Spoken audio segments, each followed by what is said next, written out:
Zerodha ward और Timarpur ward के अंतर्गत संगम विहार और सुरेंद्र पार्ट 2 के कॉलोनियों के मकानों पर नोटिस कोर्ट द्वारा आए गए हैं, जिसको लेकर कल लोगों ने प्रदर्शन भी किया है, हाईवे जाम किया है। क्या कहेंगे उस पर? देखिए, झरोदा पार्ट 2 बुढ़ारी विधानसभा का हिस्सा है और जो संगम विहार का 5 गली तक लिए गए हैं उसमें से भी अधिकतर हिस्सा बुढ़ारी विधानसभा का है, कुछ हिस्सा तिमारपुर विधानसभा का है।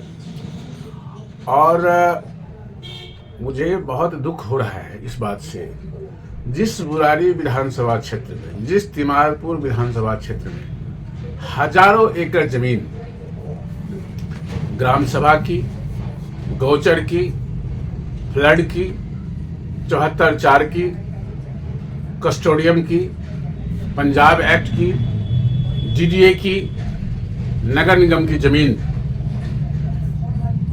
स्थानीय प्रशासन और कुछ नेताओं के इशारे पर कब्जा कर लिए गए और कब्जा हो रहे हैं, उन पर ध्यान नहीं दिया जा रहा है।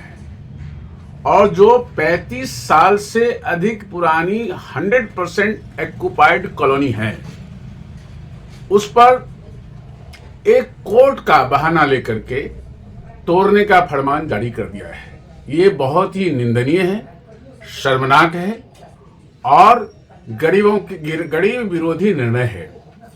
अगर पुलिस प्रशासन अगर नापी के लिए पुलिस मुहैया कराया है तो वो दंड के भागी हैं। जिस अधिकारी ने खाली जमीन कह के कोर्ट में फैसला सुनाया, उस पर कार्रवाई होनी चाहिए।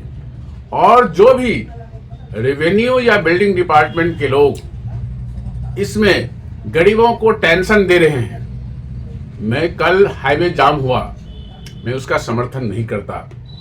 मैं इसलिए नहीं करता कि हाईवे जाम होने से कोई बीमार की मौत हो सकती है, किसी की बहुत बड़े समस्याओं का निदान रुक गया होगा 5 घंटे 4 घंटे हाईवे बंद करने के लिए। मैं तमाम नहीं झरोदा और संगम विहार वासियों से, पूरे दिल्ली के अनाधिकृत कॉलोनी वासियों के से अपील करना चाहता हूं कि इनके साथ खड़े हों और दोनों के मुख्यमंत्री आवास को और लेफ्टिनेंट गवर्नर राजनिवास के आवास को अनिश्चितकालीन के लिए घेरें, ताकि निदान यही 2 जगह से होनी है। दिल्ली इनकी निदान सुप्रीम कोर्ट, हाई कोर्ट जो भी फैसला दिया है, अपने आंख में पट्टी प्रशासन के जो नुमाइंदे हैं उनके पट्टी के कारण से दी है। मैं उनके खिलाफ कार्रवाई चाहता हूं। मैं 32 साल काम किया हूं, जहां झुग्गी झोपड़ी पर भी सरकार तोड़ने से पहले मकान दे रही है। वहां किसी ने खरीद करके कोई जगह लिया, अपना परिवार का जीवन का पूरा पैसा उसमें लगा करके कोई किसी तरह से एक आशियाना बनाया और उसको दीपावली से पहले, इतना बड़ा त्योहार दीपावली, आज गोवर्धन पूजा है, कल भैया दूज है और छठ पूजा का 20 तारीख का सुबह जो छठ पर्व है, अधिकतर छठ व्रती हैं, उसमें उनके घर में क्या त्योहार होगी जिनके खिलाफ 20 तारीख को नोटिस घर में चिपका हो। ये अनिश्चितताएं, उनको परेशान करने का जो निर्णय है बहुत ही अशोभनीय है। और मैं इतना ही कहूँगा कि मैं इसमें राजनीति करने वाले कोई भी लोग हैं, उनको मैं सावधान करना चाहता हूँ कि राजनीति ना करें। इनको घर से बाहर निकलने की जरूरत ना हो, इनका समाधान जल्दी कर दे, नहीं तो इसमें अधिकारी के साथ साथ चुने हुए प्रतिनिधि भी पीछे जाएंगे। जनता जब गोपाल जी, जो बुढ़ारी विधानसभा में तमाम सरकारी जमीनें हैं, उनके खिलाफ क्या पत्र लिखेंगे संबंधित डिपार्टमेंट को? मैंने पहले से ही लिखता रहा हूं। हमारे पास अभी भी कई डीडीए के लेटर आए हैं, एलजी साहब के लेटर आए हैं, हम लिखते रहते हैं। मैं कहता हूं, जो बुढ़ारी विधानसभा जिस तरीके से बस रही है, लोग भी कितनी बड़ी परेशानियों से जूझ रहे होंगे। आज जो पुस्ता रोड बनी 300 फीट 2041 के मास्टर प्लान में थी, तो आज कम से कम 150 फीट तो पहले बना जाते।